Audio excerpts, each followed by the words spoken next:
We're back. Welcome back to the second segment of the Big and Tall Movie Review Show. Big Red, Maximus, I'm RC. All right, our next film is 42, and the story of Jackie Robinson. I feel like it's a great story. The guy battled in crazy odds, but it's not the theater. They've redone it. Kind of brought it back to life. Didn't we go see a play, Jackie Robinson, at the Little Theater? I think we did, yes. Yeah. The story's well known. The edginess of how far they take the stories, they haven't done so much of that in the past, and it's a good story to get out there. So this came out. When did this come out? It's Friday? Came out just Friday, yes. Yeah. This stars Chadwick Boseman and Harrison Ford. Boseman is Jackie Robinson, and Ford. Ford's not? Ford is old and white. But no, Ford is Branch Rickey. And I remember as a kid getting a book about Jackie Robinson at the library and really thinking the Branch Rickey was a great person overall and all he did. Well, here's the preview. I'm going to get this going. This is 42.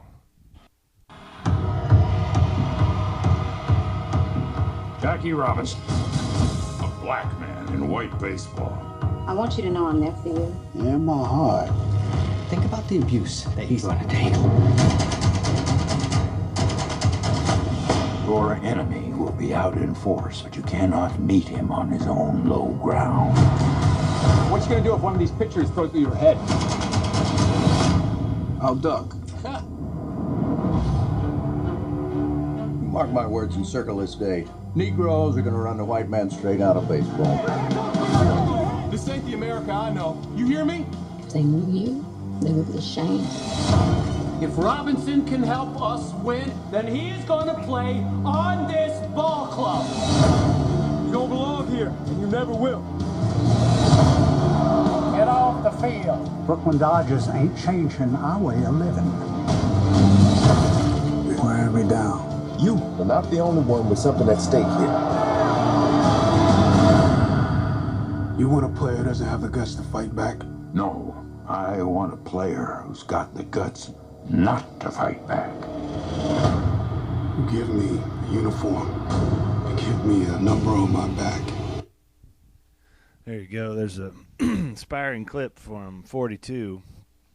Big Red, what are you going to give us on this one? What do you think? Well, as a bio movie, you're kind of going in and you're thinking, I hope they don't tell me a bunch of stuff I already know. And yeah, that's kind of what I thought a little bit. But I was really surprised. There were several incidents in this that I had never heard about, that I didn't know. And I think maybe when I got to thinking, I wonder really how much did we ever really know about the Jackie Robinson story. I think we just heard, Jackie, first guy to break the color barrier. And yeah. I don't know if we ever put really any thought into everything that and all the obstacles he dealt with. Well, and what I liked about it was, too, is people's motivations in this weren't just to break the color barrier. Like Branch Rickey at the beginning when people are questioning him and says, hey, last time I checked, dollar bills weren't black or white, they were green. Yeah, it's a money deal. Yeah, he's a businessman. And then also you hear kind of in the clip there, that was Leo DeRocher, the manager, talking about if he wins, and he goes, hey, if Robinson can help us, we win, we make more money. When's the last time you guys didn't want to make more money, Yeah. Which I thought that was novel to actually, when the Negro leagues are pulling in a ton of people to see Negro players. Yes. White baseball, I mean, you kind of, hey, bring them over here. They're going to come through these turnstiles too. I mean, that's what Ritchie was thinking. Exactly what Branch Ritchie addresses in that, saying, it's all green to him. Yeah. But one incident that they highlight in the movie, which I had never, in fact, I thought, well, surely this isn't true, and I went and researched it, was when he was playing the Phillies, the manager of the Phillies, whose name, let's see here, was Ben Chapman. And this he's played by Alan, I can't even say his last name right, but you know him as Wash from Firefly. Yeah. Oh, really? Alan Tudyk? Tudyk, yeah. He would Wash on Fire. Big character actor, been in a bunch of stuff. Yeah, Knight's Tale. Yeah, he will come out when every time Jackie Robinson would come up, he plays the manager, and he would just come up right onto the field out of the dugout, and I mean just I mean, say some of the vilest racial things Really? to him, and I mean, it goes pretty far for a PG-13 movie. And it's like, oh, surely, this didn't happen where a major league manager just came out on, right on the field and, just right out of the dugout and was just hurling all this stuff at him every at bat. And I went to check it out, and sure enough, it did happen. It was one of the things that credited with rallying the Dodgers behind Jackie Robinson, because they saw that was like their first time they really saw what he was having to go through. Really? Yeah. And in fact, his insults were also hurled at the Dodgers players too, talking about, oh, I'm sure any of your wives walking around bow-legged, you better go talk to Robinson. I mean, that was some of the taunts he was. So they were getting mad too, and yeah, it was a very. And I think for me, I don't know if I ever realized that the racism like that was so outwardly shown in baseball. I thought maybe it was more behind the scenes. Yeah, apparently it wasn't. Not in 19 not back in the day like that. It was pretty. Well, he shouldered a lot of weight. I mean, and that they also go. That was one of the main reasons why Jackie Robinson was chosen to do this, because they felt like Satchel Paige was kind of too old. Yeah. Josh Gibson was another prominent Negro Leagues player, but he did not have the temperament. They needed somebody the right temperament that could handle it, could carry that weight, and that's what keep your cool and just keep fighting through it. And that's what Chadwick Boseman does such a great job in this movie. He never really gets to have that moment of just rage letting go, but you can see it in his eyes the whole time when he's at bat and he's hearing just all these racial slurs coming, and you can just see the can see the hurt and anger. Right. He does a great job of using just his face to contain that. I mean, this was really his first big role, and I thought he did a great job. More importantly, he looked like a baseball player. That's always good. He's a stage actor. Yes. There's a lot of he's had been in a lot of theater and stuff, Law and Order, CSI type roles, like guest starring roles, but. That helps when you're semi-small time. Yeah, it helps when you're doing a sports movie to actually look like you can play the sports. That was a big thing, but the baseball scenes are done real well. It's a good story, I think, for a lot of today's youth. They take for granted stuff that came before them.